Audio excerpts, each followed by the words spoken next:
tell me a little bit more about the sort of family connections and the sort of potentially different ways that we see creative class people migrating. Well, one of the really interesting things that I found is this, what I've called yo-yo migration, where people very often moved in relationship to an anchor place or region. So they would move away and then they would come back and then they might move away again. So this is some of the more highly mobile people that might have fitted into Florida's idea of a highly mobile creative worker.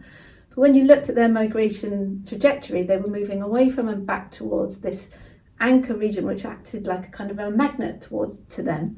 And the thing that was attracting them back was very often family, wanting to be close to family. And it seemed that when people had a choice of a range of places in which they could live, family was a really strong motivating factor. So either they wanted to be in the same location as their parents and their wider family, or they wanted to be in a location that was very similar in feel, maybe size, maybe the fact it's the countryside or by a river or it's in the middle of the city, to the place where they grew up. And that was important to them, particularly when they had children, because they wanted to recreate those conditions of their childhood for their children. But also, we coined this term yo-yo migration because we found that people were yo-yoing away from and coming back over the course of their lifetime, and also interestingly over generations. So we found one case where somebody was returning to the place where their grandparents were from, and this is something that has really interested me and I'd like to have a look at in more detail about how people yo-yo migrate in relationship to those places across the generations. Okay. So what we're summarising is the creative class aren't necessarily particularly different to other professional bodies, and they have certain differences in terms of it's a pretty precarious area of work to be in, but you can have massive success. It also seems to be often a very attractive space to work in. It brings a certain kudos, I suppose, and yet the people working in that space want pretty much the same as everyone else?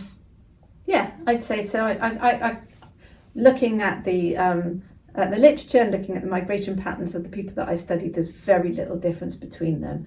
I think the thing that we highlight, which is different to what has already shown in the literature, is these three main types of migration. So one is stability, that people have stayed in the same place that they've lived in all their lives.